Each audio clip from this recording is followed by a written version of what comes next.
I'll now go live on YouTube. We're live and I'm handing the meeting over to you. Okay, thank you, John.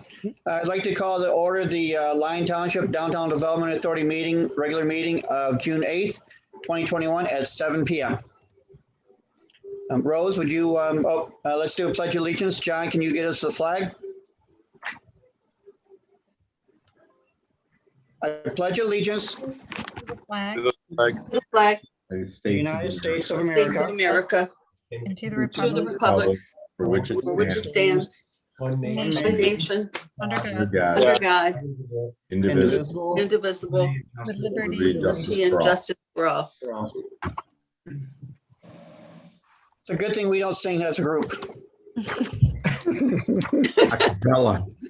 Hey, you know what? That might be a good idea. Oh, please. Paula, would you recite the mission statement? Do you have the? Okay. You're muted. Yes, there we go. Yes, I can. Is that what I'm supposed to do? Is that my job is, No, I'm just asking you to do it tonight. okay. Can you tell me where I would find it? It's at the top of the agenda. At the top of the agenda. Okay, hold on. I'm getting there. Okay. Number 3. Okay, got it. Okay.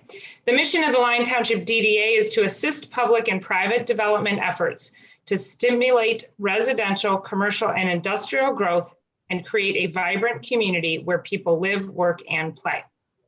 Awesome. Thank you. Mhm. Rose, can you do a roll call, please? Yes, Carissa,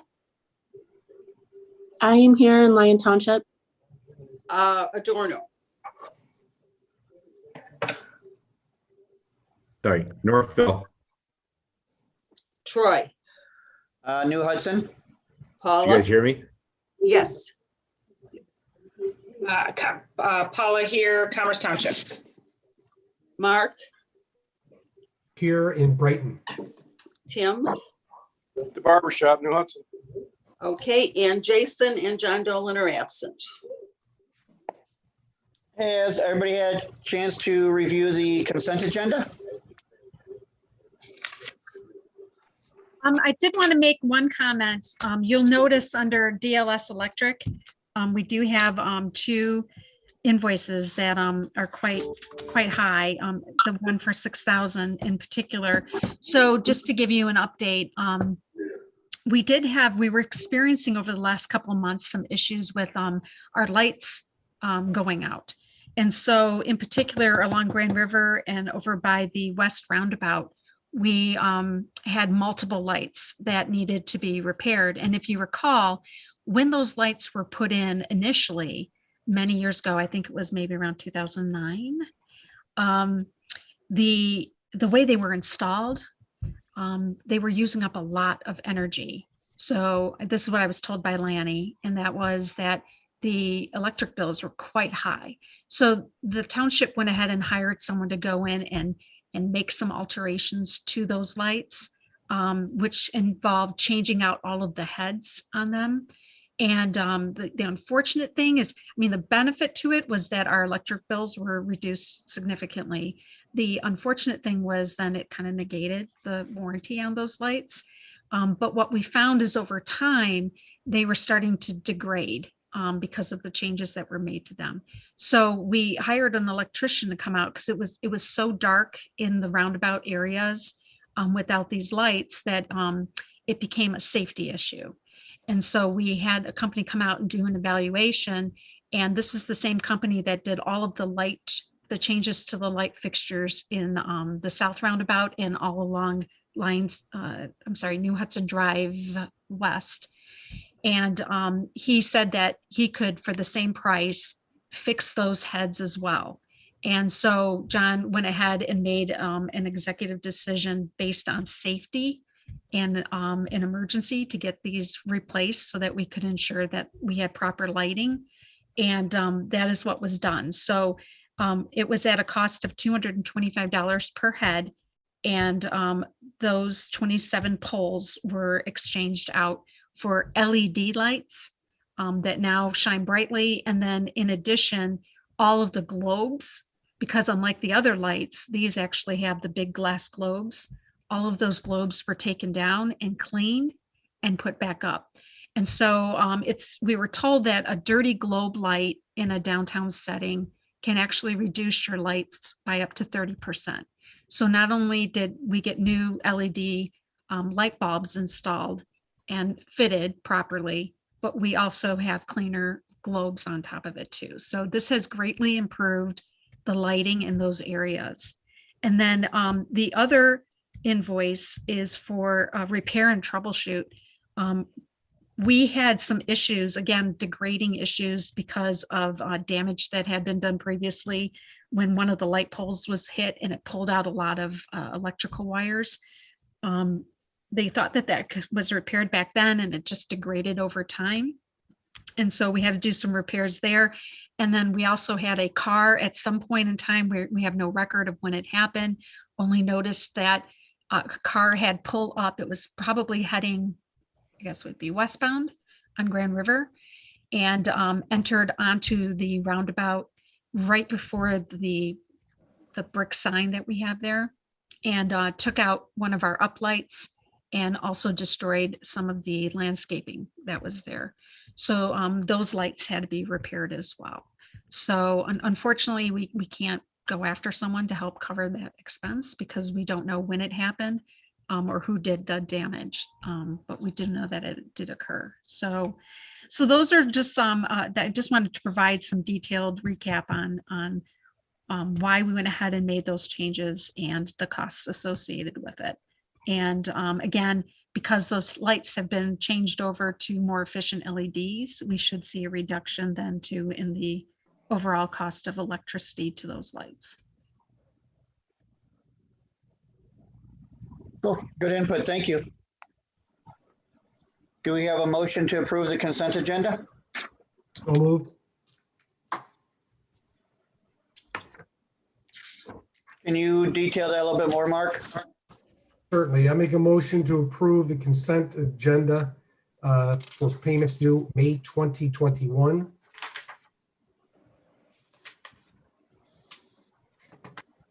In I'm the sorry, amount what of- was the amount, Yeah, in the amount Mark? of in the amount of $8,980.35. Do we have a second? Second. Thanks, Adorno. Rose, can you do a roll call on that, please?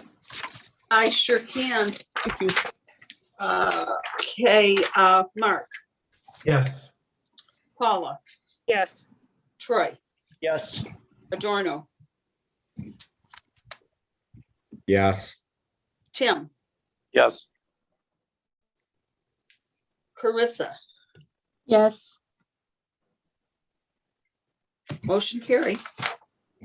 Okay, number 6, can we get an approval of the agenda as it's written, or does anybody have any amendments or changes?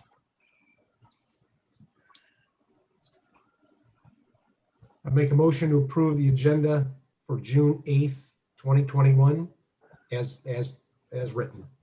So moved.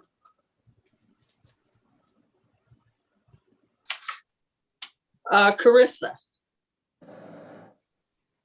Yes. Tim, Yes. Adorno, Yes. Troy, Yes. Paula, Yes. Mark, Yes. motion carried. Any announcements or communications?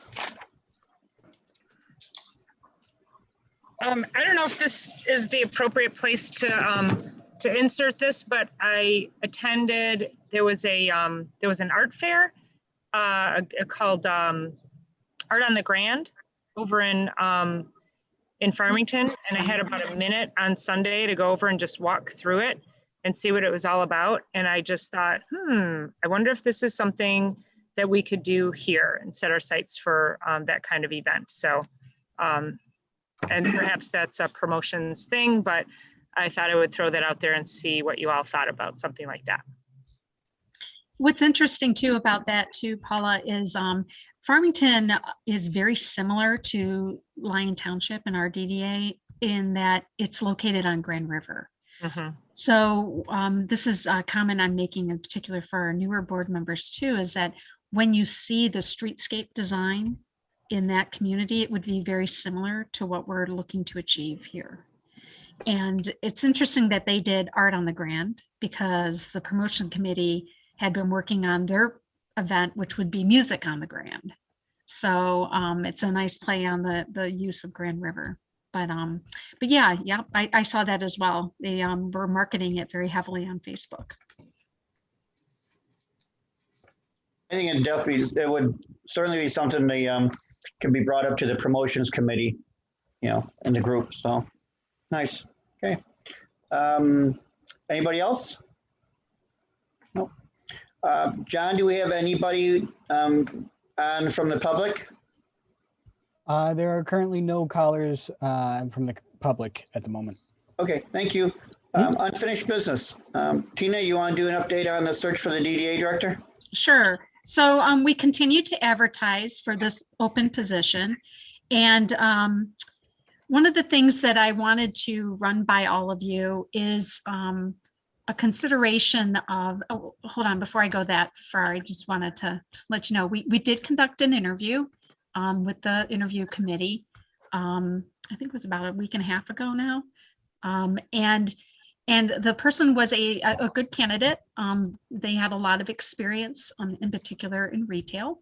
And we would like to be able to see if there are some other candidates that are interested. And so I think it is important to continue to market and advertise.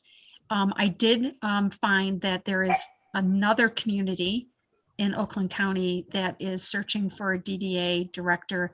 And this now brings the total to 6 communities in Oakland County that is seeking someone to either fill an economic development type of position or a DDA director specifically. So there's some competition out there to try to identify a good candidate for this role. And so I do want to bring to your attention that there are opportunities for headhunters to get involved in this process, the recruiters. I know that maybe 3 or 4 years ago, I was contacted by a recruiter who was looking to fill a position. I think it was in Tecumseh or Saline, somewhere over in that area. And so that is something that I think this board might want to consider moving forward. We continue to market and advertise the position with the MDA. The MEDA is also promoting this on their website. It really is an opportunity to consider identifying. In fact, our committee even talked about this, that it might be a good idea to identify some candidates that we really like what they're doing in their communities and actually reach out to see if they might be interested in making a change. So that is another opportunity for us in order to find a new DDA director. And I don't know, Paula, and Troy, and Mark, if you had any other comments to share. I think that's a great idea, Tina. I think we need to start looking at those other directors, and I think maybe we need to discuss the an executive search program. I have a lead on 2 people from a friend of mine who has 2 people he believes would be good candidates, but I haven't seen they've submitted anything yet, so I don't know how interested they are. I know we talked about that early on as far as headhunters. So I don't think any of us were opposed to that, taking that route if we needed to. So I'd be more comfortable with the headhunter route than the direct contact, just because I feel a little funny about maybe, poaching somebody from somebody else directly. How's everybody? Any other thoughts? So the other thing to discuss in regards to this is, I did share with the Executive Search Committee some information from McKenna and Associates that did a quote for us to have them handle some of the work that I've been doing, like especially answering the phone, responding to emails, and then more importantly, making sure that at your next meeting, you have an administrator present in order to get the meeting packet together and to address some of these takeaway items. And the quote was quite high. It actually, for a person working part-time, they were quoting at a compensation level that was more than what I make as a 40-hour-a-week person. So I sat down with McKenna and said, you know, if there's a way that you could maybe give us an hourly rate and then just bill it on an as-needed basis, that was another option to consider. So John Dolan and myself and McKenna are working out those details so that there is a plan in place moving forward. They do have someone on staff who has experience working in a DDA as a DDA director who would be able to fill that role. And so, and I actually know this person, I know of her. So it could be a good opportunity for us in the interim to take advantage of that. Well, I think it's important that we make that happen as soon as we can because we're kind of running out of time. Mhm. Mhm. Or you can just stay and not go anywhere. Yep. Okay, all right, thanks, Tina. Bylaws update? Right, so I wanted to bring this up again as unfinished business because at our last meeting, I did share a copy of a draft of a revised bylaw plan. I'm not sure everyone was in a full attendance for that. So I wanted to make sure that you all had an opportunity to read through it. It is pretty straightforward. There's not a whole lot of items in there that would stand out as being an unusual request or an unusual item to have in our bylaws. They're used by normal DDAs. I made sure to include any requirements from PA 57, which is the public act that controls DDAs in our state. And so if you are, I wanted to ask if anyone had any questions with that. If you like what you read, if you're ready to move forward, in order to adopt it, we would have to put together a resolution, which I've already drafted, and that would then be presented at your next meeting. And if adopted by this board, then that resolution would be signed by Troy. And then you would move forward as an organization off of those bylaws.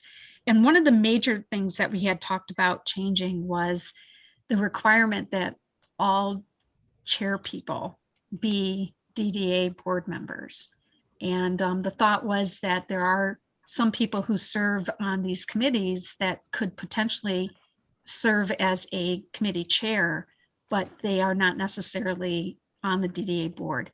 And in order to ensure that there's more oversight over that person, if that were to occur, that person would then be required to attend the monthly DDA board meetings and to give monthly reports to the board so that they would understand what was going on with that committee and provide that oversight. So that was one of the more important changes that we made in the bylaws. So at this time, did anyone have any questions about it? And if this was before like the township board, like an ordinance, we would be calling it like a first reading or a second reading. So if you want to give this one more month to make sure that everybody's had a full opportunity to look at it, because once you set a bylaw in place, you don't really go around changing them that often. So I just want to make sure there's not any questions or outstanding issues. I think it's probably good that everybody just takes a couple minutes and reviews them or looks at the changes on them. Right. And then we could maybe bring that up at the next board meeting. Okay. Okay. All right. Any questions? No. New business, co-chairs of the promotion committee. So as you know, we have been seeking out a chairperson for the promotions committee. And I have been informed that 2 people have stepped up to serve as co-chairs. So Troy, do you want to make that announcement? Sure. We did not want to lose the momentum that we had of the promotions committee. And so Dr. Paula Ruffin has volunteered to co-chair it with myself. So we can just keep it rolling because we've had some great things happen from the group in the last year and a half, 2 years. And it's really important that we don't want to lose that momentum. I mean, Tina has been such a key part of it. And we're just afraid that, you know, when she moves that we would, you know, lose that. And, you know, I think it won't be the same without her, but, you know, Paul and I are very strong. You know, we work very strong and very well together. We're very creative. So hopefully we'll at least be able to keep things going in Tina's honor. You know, I would say in her memory, but she's not passing. Oh my gosh. Well, I think it's important to note, I mean, you were the promotions chair before for the last couple of years. So taking on the role of chair for the DDA and Paula, you taking on the role of secretary, it would have been very difficult for either one of you to take it on like solely on your own. So your background and knowledge of this committee and more importantly, the committee members are familiar with both of you. And so that's what's important about keeping that momentum going. And the committee also includes the New Hudson Methodist Church with Pastor John and a couple of other folks from that organization. So well, Carissa and members of the Driven Network Alliance, and we have a great group of people that are involved. And gosh, we have like maybe 15 to 20 people that were on the promotions committee. So we just need to kind of rally them back together once we can figure out a game plan to make things happen, especially like art on the grand or lighting up the grand or music on the grand, things like that. All of it. Yep, all of it. Yep, and a parade and a shutting down, you know, our holiday event that we want to make happen this year. So, okay. So thanks, Paula. Yeah, no, I appreciate it. I know when Troy and I started to talk about it, it was Troy and I seem to have something very electric when we get together and start discussing business in the community. And it just felt like a right fit to be working together because I feel like we're just going to be able to like accomplish so much. And, you know, Tina, I said that while you were not an inspiration to be on this board, you inspired me being on this board. And I'm going to miss you. And I want to do whatever I can do to make you proud and let you know that you are leaving this community in great hands. And when you come back to visit, you're going to be very proud of us. So we want you to see your legacy. Well, I think you guys will do a fantastic job, no doubt. Thank you. Thanks. Any questions or comments? Discussion of appearance of areas in the downtown. I kind of asked Tina to put this on the agenda, but Tina, do you want to start with it? Yeah, you know, well, and Jason is in charge of our design and appearance committee, and we thought this might be a good thing to start moving forward with. But, you know, there are some areas in the downtown that are starting to look a little rough and overgrown. And the challenge that we have is in our ordinance.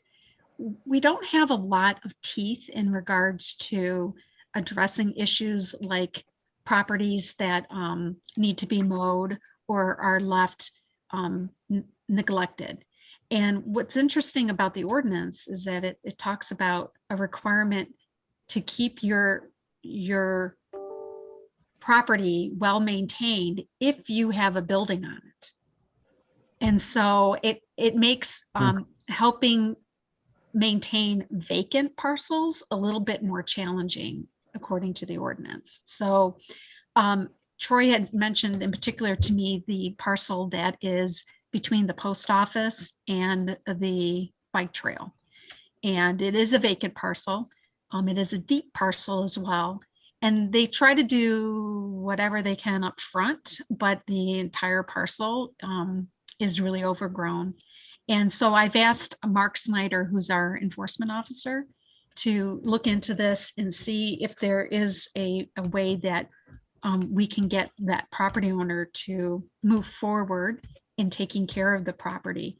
Now, if they can't, what the township has done in the past is they will send someone out to mow the property, and then will either issue a fine or will roll that expense onto their taxes. So those are the things that are being looked at right now. But more importantly, I think the Design and Appearance Committee, under the direction of this board, should look at the new Hudson Inn ordinance to see specifically, and this is section 41 of our ordinance, to see if there's a recommendation that can be made to the township, making a change in regards to vacant parcels. And it's important in our DDA because unlike other DDAs where we just have buildings upon buildings upon buildings, we do have some parcels that are open and do not have buildings on them. And so we still would expect that those property owners would maintain that property and keep it looking nice, just because it is located in our downtown. So that's something that I think will need to be addressed. I have Go ahead, Mark. marketing signs. I have marketing signs in many communities, our company especially, and it is not uncommon at all in the summer, months, that we would get a call from a city official or a township official saying, A, are you the property manager? We are. If not, we're just marketing the property for sale. But could we please pass on the note to the property owner that if it's not done within a certain amount of time, they will go ahead and, maintain it. And then, Tina, as you were describing, invoice the property owner or apply it on their tax bill. So it is not uncommon. And if Jason, wants to reach out to me, I could probably guide him to a couple different communities that have that type of an ordinance. Maybe you could do a little bit of, homework to share with Mark in our enforcement department. It doesn't seem like it'd be that tall of a task. Well, we're now going on 2 years that property hasn't been touched. And, yeah, I live right next to it, but I've seen rats back there. And it's not a big travel pattern for those rats to head over to the elementary school. And that then becomes dangerous to those kids. So that's really what prompted it. Because, and plus we have a beautiful new sidewalk, which I know, Tina, you're going to talk about, that is in front of it. I think definitely something needs to be done, and sooner than later, because it's terrible. It's just, it's a disgrace to what we're working on for the community. Well, I wanted to make sure that I reported back that I did address this with our enforcement officer. And then I did follow up with Brian Kesey, our planner, to talk about, what are some things that could be done? Sure. What are some changes that could be made? And again, the enforcement officer can only do what is permitted in the ordinance. Yep. So if we feel that there is a change that would benefit the downtown, then this board can make those recommendations for those changes. Okay. And like you said, Mark, too, looking at other communities just to see how they do it. Those are just really good examples to look at. Good. Thanks, Mark. Thanks, Tina. New sidewalk in the DDA. Okay, so I'm going to go ahead and share my screen. Can you all see that? Yep. Okay. All right.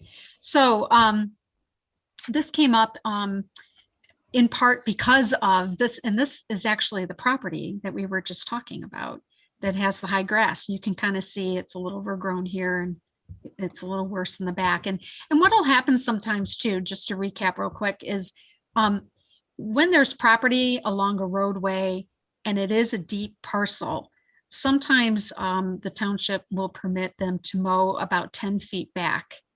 But the point that you're trying to make, Troy, is that because it's in disrepair, deeper into the parcel, those are some of the details that would have to be included in an ordinance that said, does it include the entire parcel? Is it just a portion of the parcel?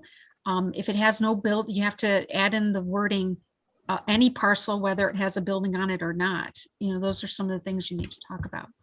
But this is the area where a lot of folks have been parking to use the post office. As you all know, the post office is a very small parking lot, and parking out front along the street is permitted.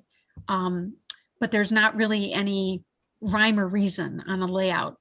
But we were talking in an administrative meeting about how there was a lack of connectivity from the trail to the post office. And this was particularly noted when we started doing the historic walking tours. So we would start across the street at the church and then travel up Grand River to this point, cross over, go down to where the old train depot used to be, and then double back here. And then we would walk along this very rough looking area. And it just did not make a whole lot of sense to us. And that's where it stood out to me.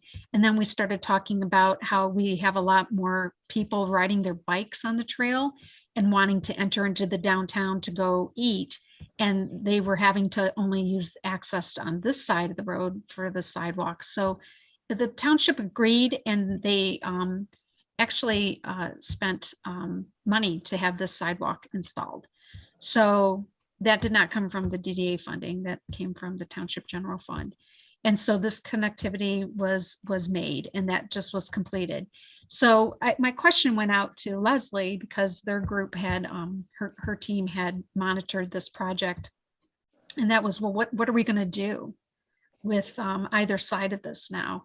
And she did clarify to me that this sidewalk is designed just like any sidewalk, like the sidewalk that's in your driveway. So we don't want to encourage people to drive, park over it or block it, but it is designed for people to drive over. So if there was like a future driveway put in place here, it would not be an issue if cars were to cross over it.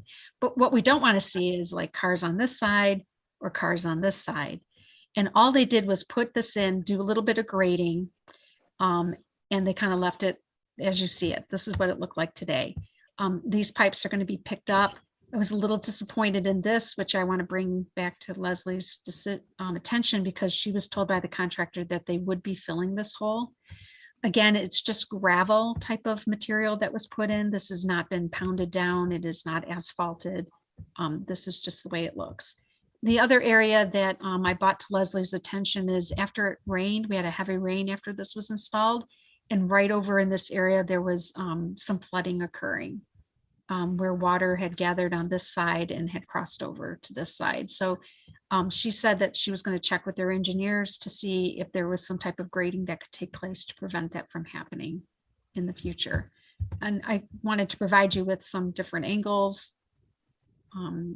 You can see if someone were to pull in here today, they would not really be able to park. This is my vehicle. This is permitted. I'm in the right of way along Grand River, parked parallel to the post office. And so what I wanted to bring to your attention today is exploring if it is worth investing in some repairs along this right of way so that cars would be able to park along here. Now, it's important to note that MDOT does not want any parallel or what do they call it? Back-in parking or pull-in parking, diagonal parking in this area, because people who pull in and diagonal park do not have a clear view to pull out onto Grand River. And so they prefer the parallel parking. So you can see in this picture, there's a grassy area between the sidewalk and the curb, and there is no curb here, but perhaps there is an opportunity to put in some grass to maybe make this look a little bit more attractive. And then people would then be permitted to park along Grand River. Leslie had told me that if we were to put down any asphalt here and want to stripe it, if you're striping parking spaces, you do have to get a permit from Oakland County. So again, these are concept ideas just to try to make this area look a little bit better. Perhaps these types of improvements can also be an encouragement to this property owner to take really good care of their property. But it would involve getting Leslie to do some quotes on what that would cost to get some asphalt put down here. Do some measurement to see how much space would be needed to maybe even put down some dirt and grass seed. I'm just bringing this to your attention because additional parking available along here would help, especially at the post office, but also maybe for those people who want to park and then hop on their bikes and take off down the trail. So I don't have all the answers for you tonight. Like I said, this is more concept discussion, but if you feel like you want to move forward, this would be something that you could task Leslie to look into to get some costs to better understand what can and can't be done, or what permits or additional information would be needed to move forward. What's the status with that site? At one point I heard that there was a challenge because of the airport. I mean, is this site a buildable parcel? It's not as much an issue with the airport as it is with the fact that a large portion of it is in the floodplain. So this goes back to our need to clean out that drain.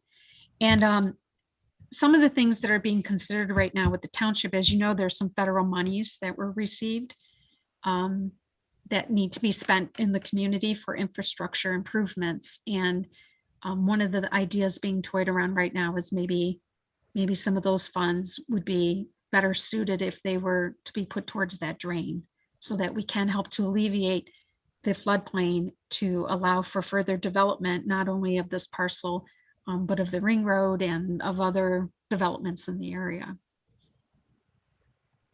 Who's looking into that, Tina? Which part?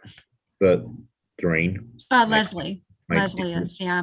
It's something she and I recently discussed. Again, it would totally be a township board decision on how they spend that federal money. But that is one idea that could be used towards it. And then to answer your question too, Backmark, is the floodplain is the main deterrent for that. It covers, I believe, almost 75 to 80% of that property. Because we did have a developer who did approach us with a concept plan for some type of commercial building that would face Grand River, and then it would have condos in the back, and they wanted 3-story tall condos. Well, we have a limit in our DDA to 2-story buildings, but also that 3-story that they were wanting is in one of the approaches to the airport. And so there would be some limitations on height for that as well. So that is a developer that did show some interest. They were concerned, obviously, about the floodplain because you can't build in the floodplain. So that is on a hold until we can address that issue. Any other questions or comments? Yeah, I've got a comment on that. So my concern with that, so you said it's in the floodplain. I'm looking at the picture, I've seen it. It's clearly on the downhill slope of the drainage of the road. My concern, if we come in here, and that's where I think going back and talking to them, would you say you were going to check with their engineers or something? If you go up to, I think it's Benstein Road, north of Maple. No, gosh, I think it might have been there. And then there was another one. Oh, South Commerce Road, north of Oakley Park Road. And they attempted to build a walking bridge, and then they redid the road. That road sank because of the quality of the earth beneath it. So my concern would be is if we were going to attempt to do anything here, structurally underneath that sidewalk, what's going to happen? And I mean, this road collapsed in a year. I mean, it didn't take that long for it to start to sink down. Well, I think it's important to note, Paula, that the floodplain isn't an actual floodplain. It is a modeled floodplain, which is done when there's any type of development in the area. They take what's called a 100-year occurrence, and they look at the amount of impervious surface that is being created by all the development that's occurring all around this area. And they create, through modeling, the engineers do, an understanding of what the floodplain is or where the floodplain would be. It does not necessarily mean that this area has flooded out. It means that there is a potential for a floodplain event to occur in the occurrence of this like incredible rainfall that might happen once every 100 years. So for this area, to my knowledge, we do not have a flooding issue in this area. There might be a little bit of low areas that are along the drain, and that's just an elevation issue.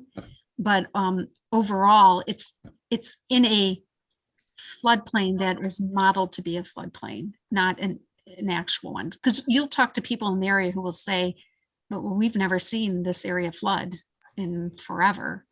But it doesn't mean that it couldn't occur based on the new development that's taking place.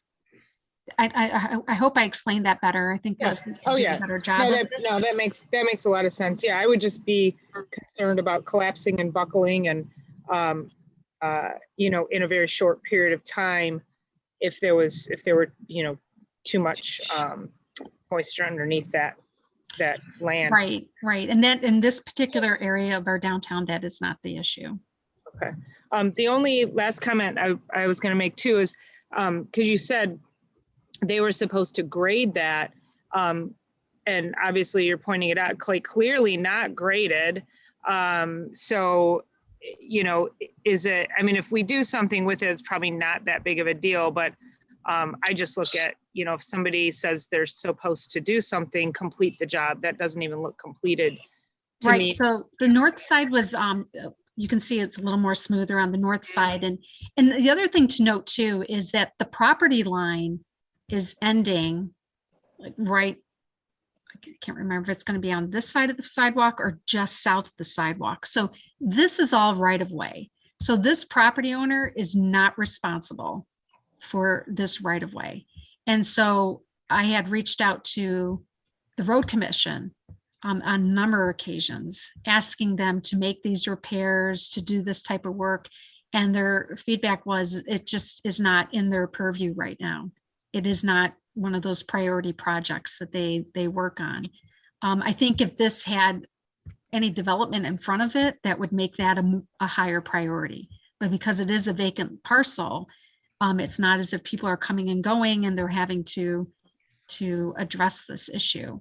But in all of Grand River, this is probably the worst area of right-of-way that we have.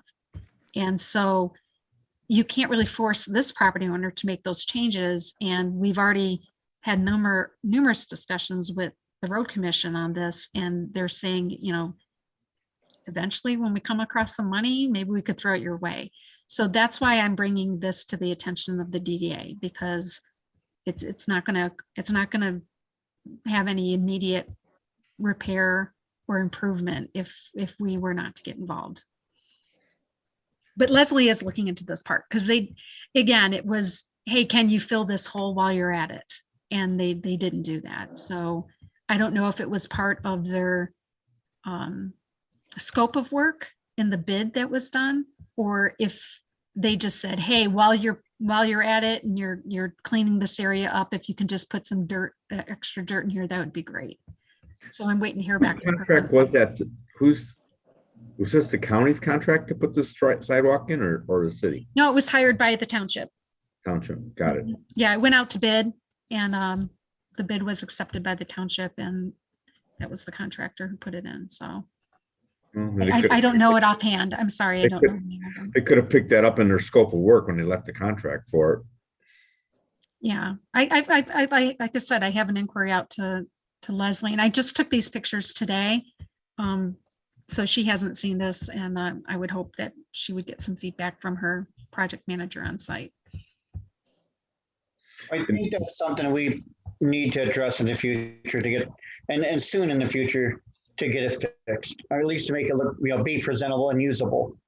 Right, you have a really nice new sidewalk, Right. and it's a nice Yeah. walkway and connection to the downtown. And it just looks really, I mean, you can see here, it just looks just really rough. And like you said, the parking, the additional parking for the post office and the trail, and there's always cars parked there for the trail riding their bikes. So I think it would be, you know, if we did parallel parking, it would be a great step towards the beginning of the streetscape. At least a move towards that. Correct. All right, anybody else? Anything? Just a quick point to bring up too, when Paula was talking about sinking roads and so forth. You know, we're paving South Hill Road for our projects, and upon excavation of that road, we've discovered that it was built on peat moss and topsoil. However many years ago it was built. So it is a bunch of garbage, and it's about $100 grand extra bill to us right now. Wow. No. But we are digging it out, obviously, not putting it back down on that, so. Wow. The open DDA board position. So I just wanted, especially with my leaving, I just wanted to remind all of you that we still have an open board position. So if you have any recommendations or people that you think would be a good fit, they do need to be a stakeholder in the downtown area, and a stakeholder is someone who, it's explained on the township, on our web pages of the township website. So I can send a link to you guys just so you have a good idea on how to describe that. But it's someone who lives in the DDA, owns property in the DDA, owns a business in the DDA, works for a business in the DDA, or has a vested interest in the downtown development area. So if you know of people that you think would be a really good fit, who think, I had some folks that were interested, of course, they're business owners, and they did express an interest, but one of them opened up a new location and it just got a little crazy busy for them. So I'm just putting this out there for this board to consider, thinking of people that you know in the community who have expressed an interest to want to be involved, that all you need to do is ask them if they're interested. And if they are, they would fill out a request. It's a form on our township website to want to be involved in a board. And then you would let John Dolan know. And then John would then call them, talk to them. And if he agrees with the recommendation, then he would make that recommendation to the township board to bring that person online. So I just wanted to, we do have a board of 9 and we are short one person right now. Thank you. Reports. Tina, you have a report for us? Yes. Let me go ahead and I can stop sharing my window now. Okay. All right. I'll start with MDOT. I know that Adorno, you had asked about that. We did meet with MDOT in early May, and that meeting was with Patty and myself and Leslie and representatives from Oakland County's Road Commission who helped to initiate the meeting, and also representatives from MDOT. And what we were talking about in this meeting was the need for a new interchange. And we were specifically talking about that location being at Old Plank. And we shared with them a map that shows all of the development that has taken place, and then where we still have vacant parcels. And we talked about the Walbridge property and the amount of development that is currently taking place and will take place in the near future on those parcels as well. The amount of truck traffic, of employees coming and going in the area, that our daytime population was going to be expanding. And also expressed to them our concerns about the amount of truck traffic that's cutting through the downtown area to get to the Milford Road exit. And we talked about the Latson Road exit out in Howell. And we were inquiring, you know, what was it that triggered that $30 million project? Because there's not a lot of development taking place in and around that particular area. And they had said, well, the reason we wanted to put an interchange there is that the exit ramp to the east was very substandard. And it just required another interchange that would give opportunity for people to get on and off the freeway at 4 areas. And so I had shared with them that, you know, in some ways, Milford Road's exit isn't substandard, but it's not meeting the needs of a regular interchange because the northwest quadrant does not provide for any flow of traffic from Milford Road to the west. And part of that is because of Kensington Park and the Kent Lake itself. There is no road on the north side of that part of the freeway.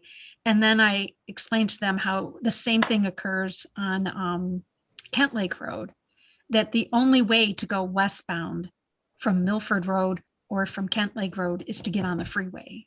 So in a way, it's not a very efficient, both of those interchanges are not very efficient, like you would see a normal Clover interchange where you have access to all 4 corners and you have roads that are going east and west and traveling north and south and taking vehicles where they need to go. We do have some very clear limitations. And they thought that those were some good points. And then they shared the part that we had a hard time swallowing, which was the cost of an interchange now is about $100 million. I'll let that sink in for you guys. And that a new interchange has not been installed on I-96 for like 30 years. And so they said that there is a person dedicated at the road at MDOT that will meet with our community and walk through the entire process with us. What's going to be involved? What will the local community need to do? What will they need to contribute? What does that process look like? How can MDOT help? And they said that they would be happy to do that with Lyon Township.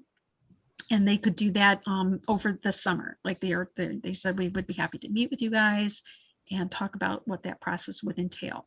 And so I believe moving forward, obviously my replacement would be involved with that conversation, but more importantly, Leslie would have more information or more input on that because of her relationship with the road commission as well. So there's a lot involved. It is not an easy process. When we talked about it, I think it was at one of our meetings, some citizens along who live on Old Plank had called the township very concerned about this happening. And we had to remind them that this is just a concept right now. And it could take years potentially to develop. But we're just excited that we were able to get in front of them and get them very, very familiar with Lyon Township and very familiar with the development that's taking place, to the point where they felt it was important to have a second meeting. So that's the update right now as it stands. This is definitely something that I think should be on our radar moving forward. I think if we really want something like this, we need to get some momentum behind it. And the right of way is why it's going to cost so much. It's very difficult to obtain right away, and it can be very expensive when it's involved with the freeway. And we did remind MDOT that they already own a quarter of the property that would be involved in this acquisition. But it's going to take some major coordination, and perhaps this is something that maybe a task force could be established to address, just to make sure that it's being talked about on a regular basis and that they're moving forward. And then also the suggestion was if we had elected officials involved in this process as well, even up in Lansing, to help them understand the impact of this and why it would be important to fund this type of project. So it's not a very simple project moving forward, but if we feel it is important, which I think it is, in particular with Grand River and the amount of traffic that we're getting on it, then it is something that should be looked at moving forward. Just a quick comment. You wonder, I have to wonder why they have somebody on staff to handle the what do you call the not interchange, but the they have somebody on staff when they haven't put in a new ramp system in 30 years. Well, they are installing them throughout the state, just not Okay. on 96, Okay. like not in Oakland County. I'm I sorry. thought it was just somebody Wasn't Beck- specific for 96. No, sorry, in Oakland County. Okay. Wasn't Well, Beck okay. Road in the last 10 years? Well, that was a redesign Oh, though. that's yeah. Was it new? And the other example that they gave was, what's it called? It's in Southfield, and it is just west of Telegraph Road. Franklin. Franklin. That took years. That took years. They said that took Right. 30 years Right. from start to finish. And that is the most recent one that has been completed. Okay. That's broken government. Yeah. That's ridiculous. Right. So again, it's making the argument of why it would be important. And I didn't even talk about those cross-section roads to the north of 96 until we were more than 3/4 way into the meeting, because just listening to MDOT talking about the need for it. And they're like, everybody's growing. A lot of people, are seeing more traffic. Is there a real need?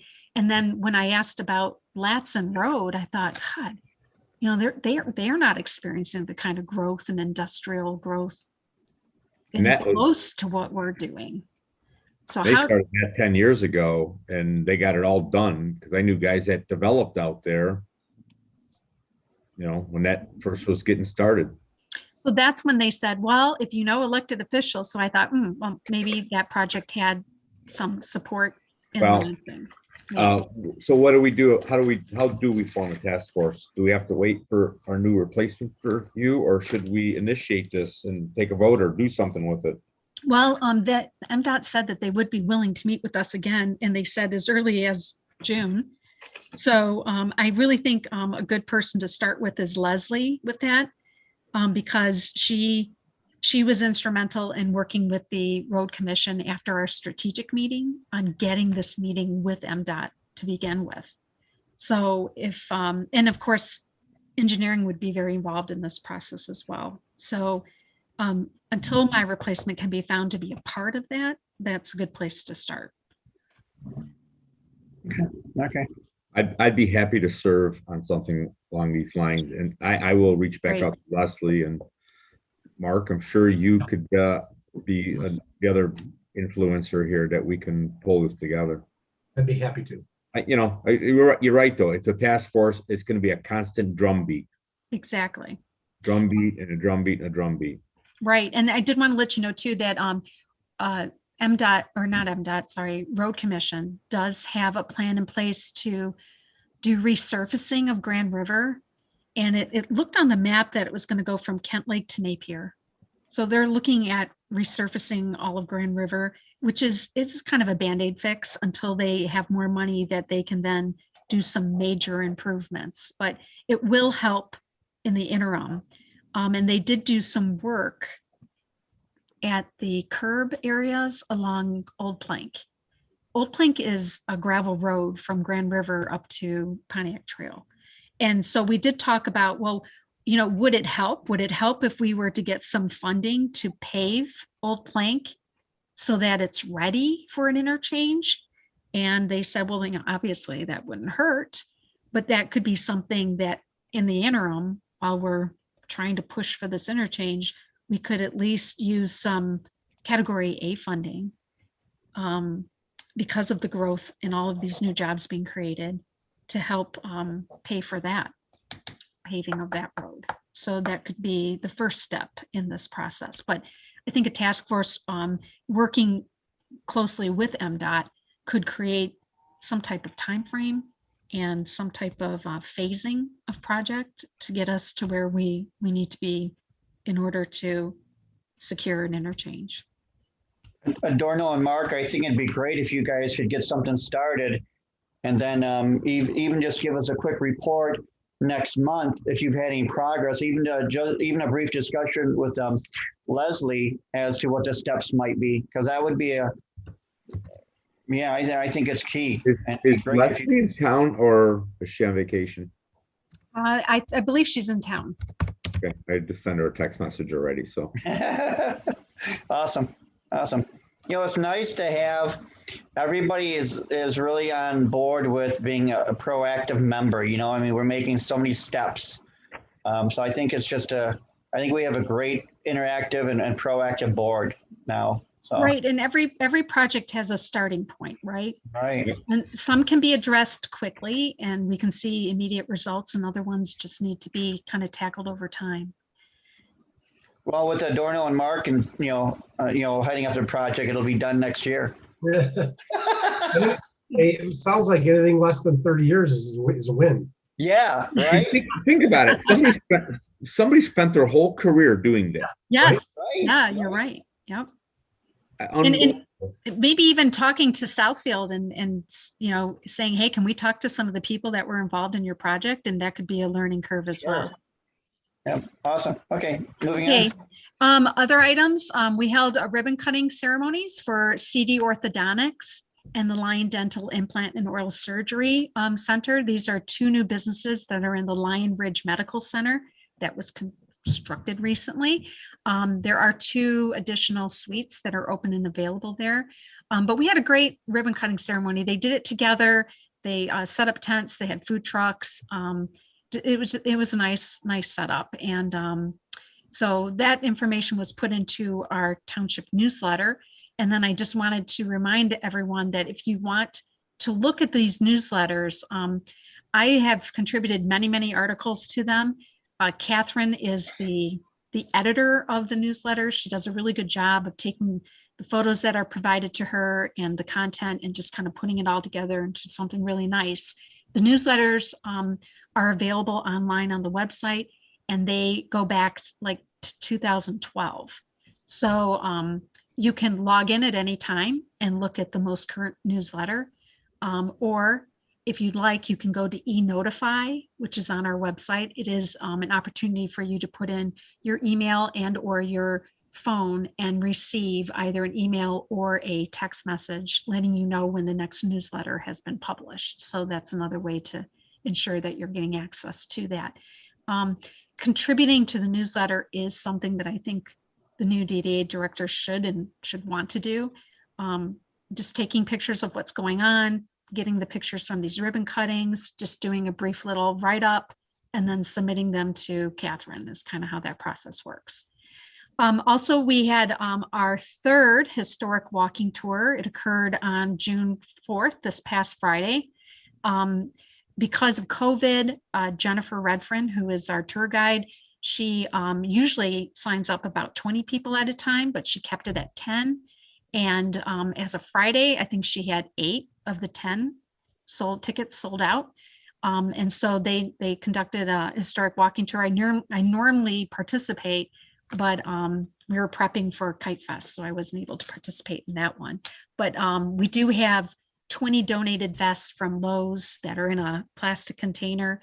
And in that container too are some historic pamphlets that are passed out so people can see, like when they look at the old train depot, it's obviously not there anymore, but they can look at the picture of what it looked like. And so Jennifer does a really good job of passing that stuff out and then taking them on a tour of the downtown, going into the cemetery, and then wrapping back up over at the Bonner Rose.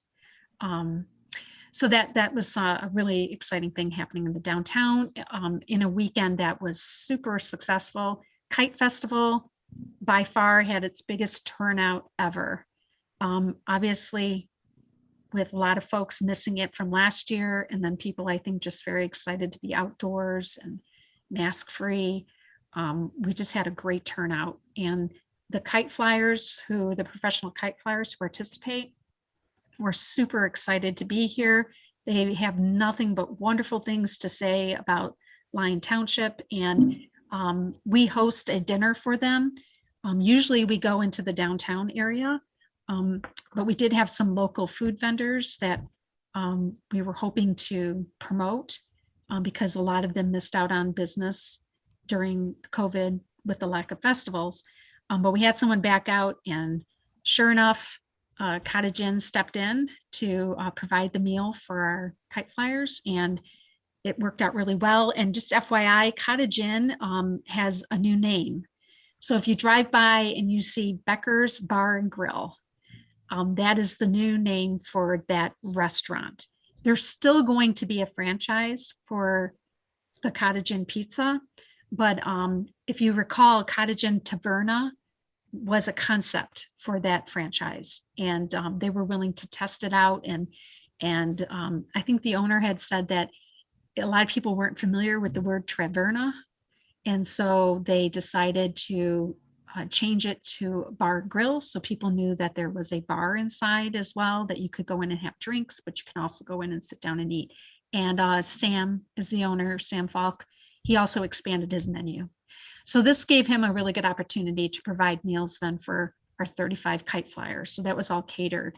But the kite flyers told me that the night before, when they had come in and they were staying at a hotel in Wixom, they came over to the park and they were flying their kites. And then they said, hey, we're kind of hungry. Where do you want to go? Let's go to the Draft Horse. So there are folks who are coming to these festivals and turning around and heading back out into the downtown and participating. But it was really great turnout. I wanted to just publicly recognize the Lion Events Organization and all those amazing volunteers, and all of the businesses. We had tons of new sponsors this year, which we did not expect.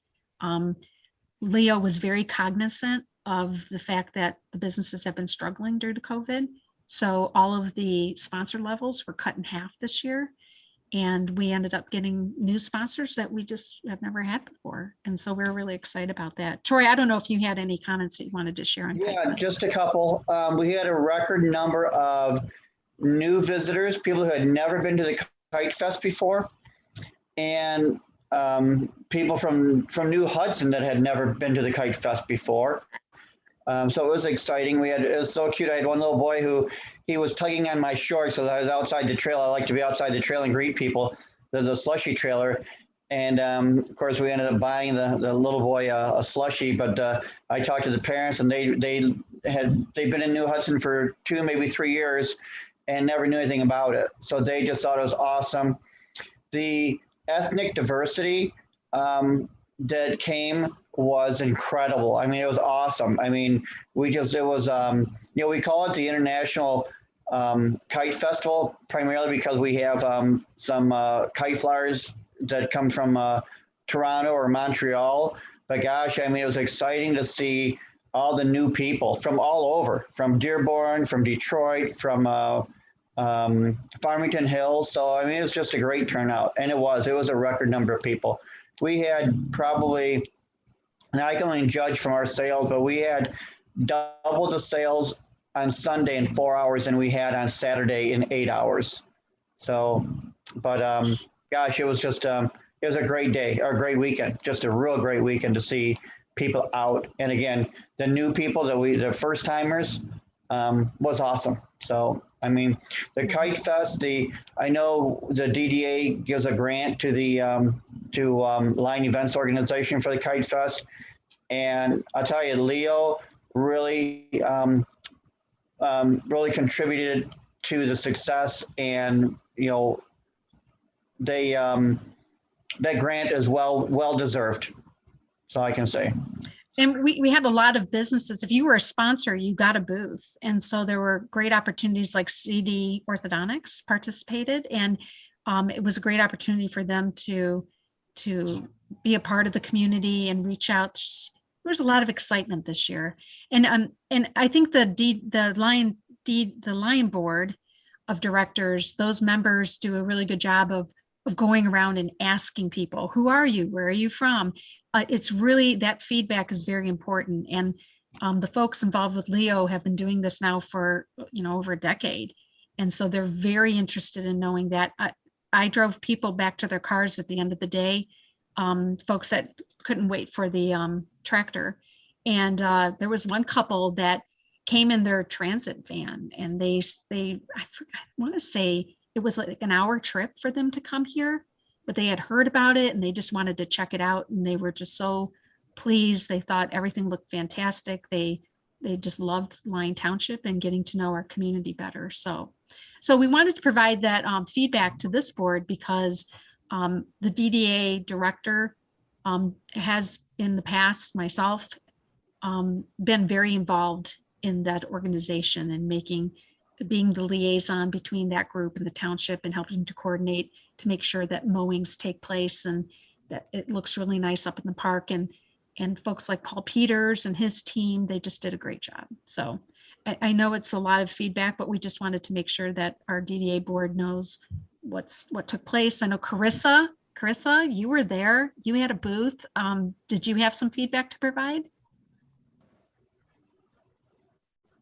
No, I mean, I thought it went great. The weather cooperated for a change, and it was exciting to see people there from the get-go. Like, they were coming in before it even started on both days, and they were still coming in when we were leaving on Sunday. It was just a lot of people there. I don't know what the final count was. I heard we were about to run out of kites, but I don't know if we did.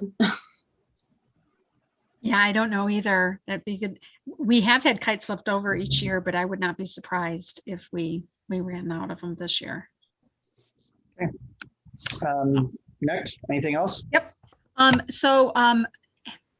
Each year, the assessor's office for Oakland County, they serve as our assessor. They will go through and do a review of the level of investment that has taken place in our DDA specifically. And the reason they do that is if there is a opportunity for someone, a restaurant, to apply for a redevelopment liquor license, this assessment is required, and it is actually signed. It's like an affidavit. It's signed by the treasurer for Oakland County. And so they go through and they look at all the properties in the DDA. They look at new construction. They look at expansion projects. They look at any type of improvement that's been done on any parcel. And they put a value to that. And so if you wanted to get one of these redevelopment licenses, one of the requirements is that you have to have a minimum of $250,000 of those types of improvements in your DDA. So in the last 5 years, the assessor has noted that our DDA has had an investment of $274 million worth of improvements. That is a really good number. And that is something that I think we should put out on our website and share that with others so that they can see the level of investment that's taking place and improvements being made in our downtown or our DDA and in general. Now, you know, we do have a large DDA. It does encompass all of our industrial development as well. But we would have no problem getting redevelopment licenses. And on that note, the next item I wanted to talk to you about is the liquor licenses themselves. So we have all of the census for 2020 has been completed. It was sent to the federal government for final approval. It's my understanding that it has been signed. It's required to be signed by the president. And now it's coming back to the states, and the state departments then need to figure out, you know, well, what do we do with this information? So the liquor control will take that information and then determine the difference between the 2010 census and the 2020, and then see how many new Class C and tavern liquor licenses will be issued to us. So we're expecting anywhere from 4 to 6. It's one license per 1,500 people. And normally, it's my understanding that would happen sometime in late summer, but SEMCOG is telling us that it might be more like late fall, maybe even December until those decisions are made. So I would be pleasantly surprised if it were to occur sooner, but we would definitely be earning some more liquor licenses, and that would be very helpful moving forward.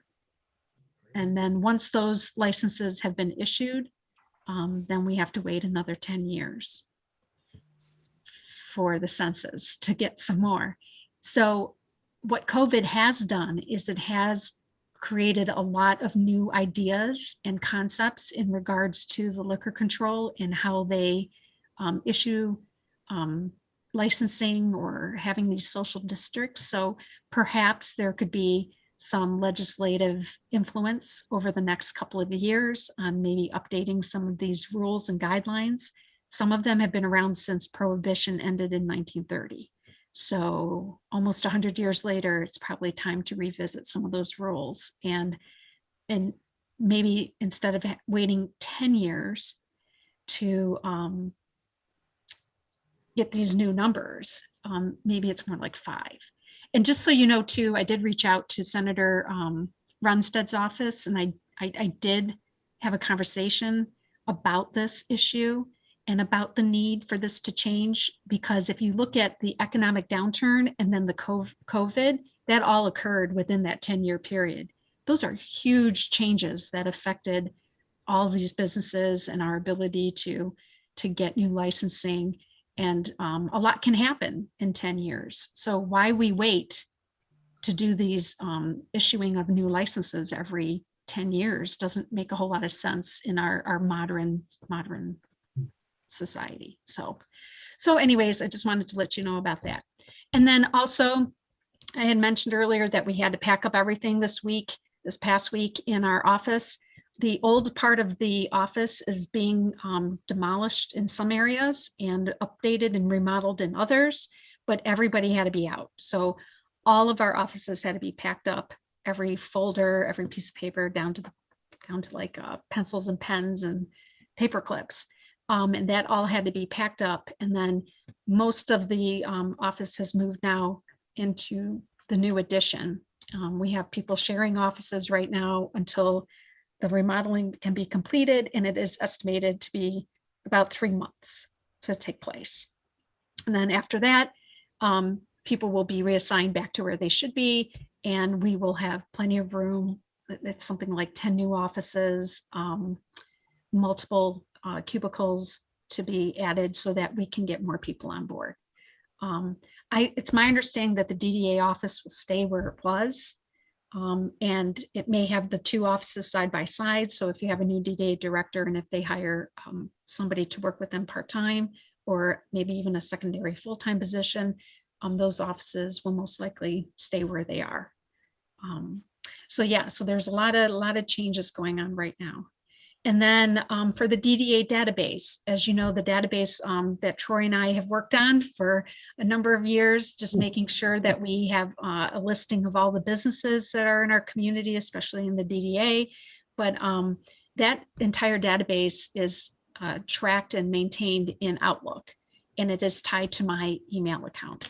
So I've reached out to our IT department to ask if they can do what's called a shared system-wide mailbox for future reference. So that mailbox could be shared then when the next person comes on board, it'll be tied then to their email, but then anyone else here in the Township Hall who needs access to that database could gain that as well. So I just want to make sure that you understand how that worked and that all that hard work that was put into it won't go away.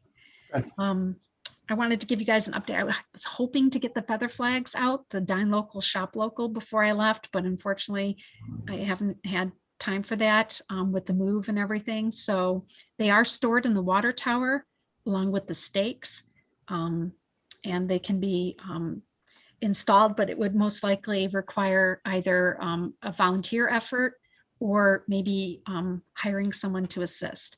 I did look into it a couple of weeks ago about maybe using the trustees through the Oakland County Sheriff, but we were told that the trustee program has been put on hold. Part of that is due to COVID. So maybe the promotions committee can work on something to get them out. Yeah. I mean, because we have the volunteers that want to do something. Yeah, you're right. You're right. Okay. And Right. another option, and we learned this with Kite Fest, is we had some great volunteers that came through the 52nd First District Court. So perhaps there's an opportunity there to coordinate using some of the folks that are required to do community service to assist with that as well. And then the greenhouses, I just want to give you an update. We have the 6 remaining greenhouses. We had 7, one was damaged in a storm, but we were able to salvage some of its parts. But 4 are in storage. And then we also have 2 that are still located at Teresita Mexican Grill. I did put together a PowerPoint presentation that I had hoped to share with the pastor and the elder group at the New Hudson Methodist Church about using them potentially as summer pop-up shops to tie into weekend concerts in Inspiration Park, which they've named their front lawn. That's another opportunity for the promotion committee, is to help them with branding of Inspiration Park, so that when concerts do start back up again, that would be a great place to send folks. And you could have a sign out front, and they could use these summer pop-up shops. So I do have that presentation. I'll share that with Paula and with Troy. And let's see. Anything else? I think that's it, other than stating that this is my last meeting. I kind of feel like I'm going on a very long vacation and I forgot to pack a few items, or I need to go back and check to see if like the stove is on or something. It's a really, The stove's on. You can't leave. I know, it's a really odd feeling. It's like just being forever thankful and grateful for the opportunity to work with all of you. I'm going to start crying in a minute, and to serve this community. You've been a great part. A great part. Absolutely wonderful job, Tina. Yeah. Thank you for everything. Yeah, well, you guys have made it very enjoyable, very easy. And there's nothing but great potential here. Great potential. And I really, truly hope that you can find the right person at the right time to step in and take this downtown even further. You know, Tina, you have been such an adhesive for all of us in one way, shape, or form.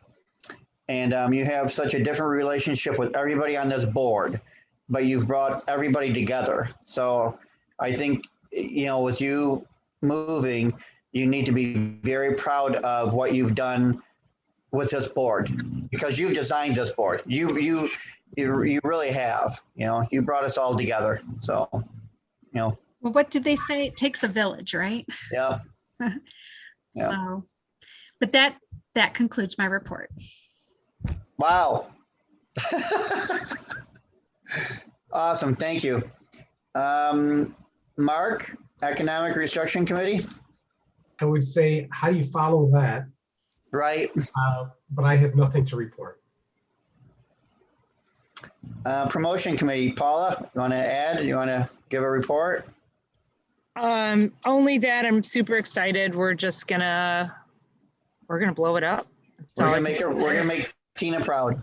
We're gonna make Tina proud. So yeah, so we'll get together and we'll brainstorm the ideas. I'm excited to know, Troy, what you've done in the past, how I can support you and the committee itself, and bringing some things to fruition that, you know, maybe you've already done, or how do we make them better? So I'm looking forward to that. And we'll make the board proud too. Mm-hmm. Design and appearance, did Jason share anything with you, Tina? He has not, no, not yet. Organization committee, we've been meeting. Well, we met several times, 3 or 4 times, to discuss the interview questions and the process. And I think we had a very successful interview. You know, we just need to find, you know, we need to keep interviewing people. And I think it'll take several to find that right person, but we just need to find that, you know, we'll find that right person. So, and that's all I have on that. Tina, any updates from John from the Township Board? Yeah, I can tell you that the Sheriff's Department is open now. In May, they did a ribbon cutting event with Sheriff Bouchard. And it was a ribbon cutting event that was kind of kept small for just the Sheriff's Department and some of the Township folks. But they're hoping in the near future to do some type of an open house so that the public can come in and see all the improvements that took place. And then another project that is coming to fruition is you're all familiar with the water tower that was constructed at 9 Mile and Griswold. Well, in addition to the 1 million gallons that provide that extra capacity and pressure in the tower, an additional 2 million gallon tank has now been constructed right next to it. And that tank, I believe, is now structurally completed. Then they're going to start the testing of it, and that will then make 3 million gallons on site, ready and available for the public to use. And that includes a pump house that was constructed, and then the tank itself.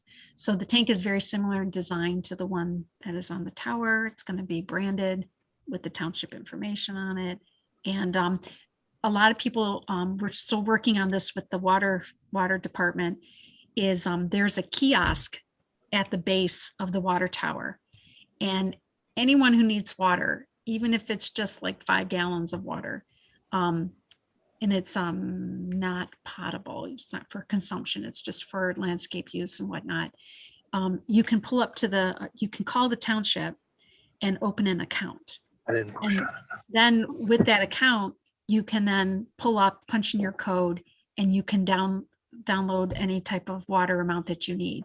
So there's different size hoses that can be utilized. And what we're finding is companies that do pools, and also a lot of the contractors in the area that need water during the construction phase, they're the folks that are primarily signing up for this. But it is an opportunity to make additional revenue through the water department.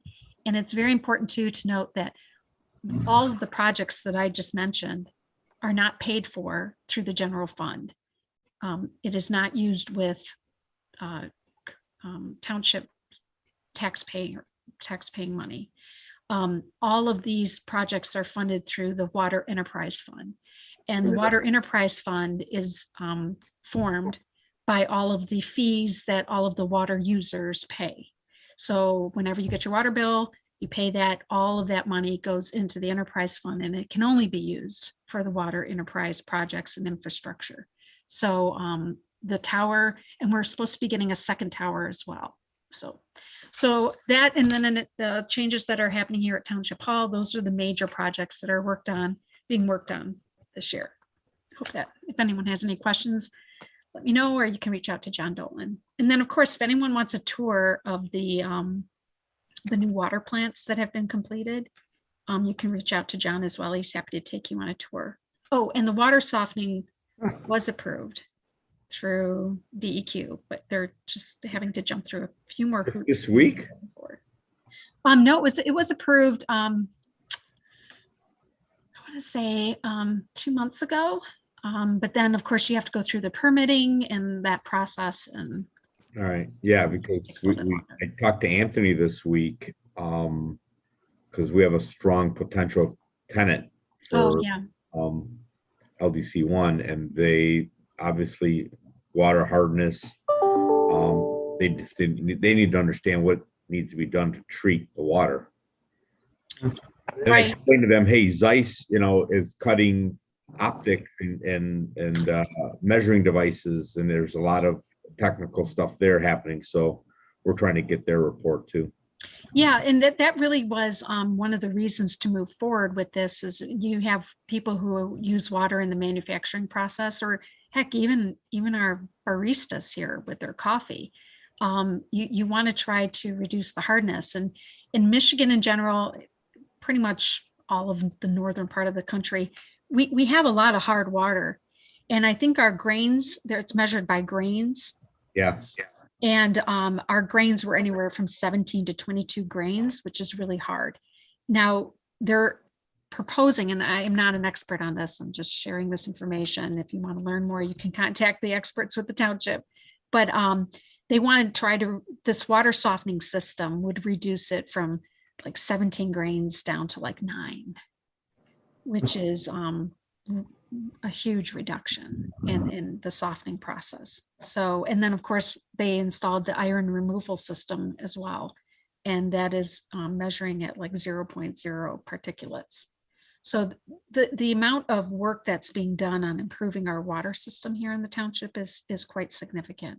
And hopefully not only will citizens see a benefit to that, but also the businesses that make use of water as well. Because right now they're running a lot of filters through their system. I think there's another manufacturer that actually uses water in their process, and they had said that they spend over $100,000 a year on filters. So it can be a huge savings. Okay, thank you. We have no items removed, and at this time, I'd like to kind of go around and ask each person, if they have any comments. Carissa, anything you'd like to add or make any comments? No, just make sure you let me know when the promotions meeting is, because I'm excited to get back started on that. Sure. Okay, Paula?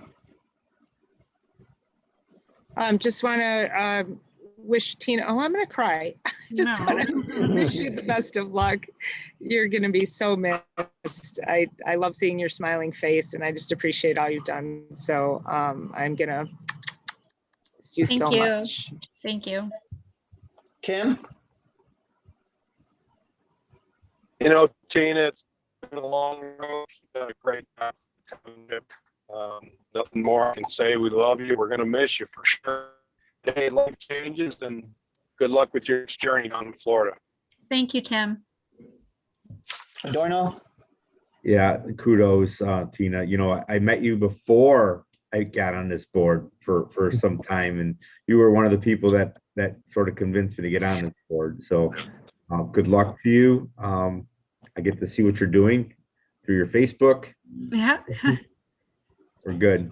God bless Thank you. Thank you, Adorno. Mark? Tina, just again, thank you for everything you've done for the township and me as well, kind of learning my ropes away on this board. Been instrumental with people that I've brought into the township to meet on various projects. You're involved in everything. I don't know how we even attempt to replace all the stuff that you've done. Thank you very much. Thank you, Mark. And I've already shared, Tina, just the best wishes for you and Joe and the boys, and, the care and love you've given all of us. And just I wish you the best, and I know everybody does. So Thank you so much. Thank you all. Thank you all. I have family here, so I hopefully can stay in touch with everyone. And I look forward to coming back to visit and seeing all the amazing stuff taking place. I understand there's a proposal or a plan to name one of the streets in the park the Tina Archer Drive. No. That's funny. Since you know the codes. Go ahead. What's that? Yeah, there'd be a QR code. Yeah, we need John Bell back for that. Yeah. Everybody, thank you tonight. Thank you so much. We appreciate everything you guys do, and it's a great, being such a part of a great team, great group. The only thing I wanted to add, Troy, is we're still kind of trying to figure out when the state's going to require folks to be meeting in person again. So we don't know if it's going to be one of those things where they announce it and then they give the municipalities a couple of months to prepare for it, or if they're just going to announce it and say you need to open up on your next meeting. Great. So nice. Yeah, so John will do a good job of keeping you guys appraised on that. Can I get a motion for adjournment?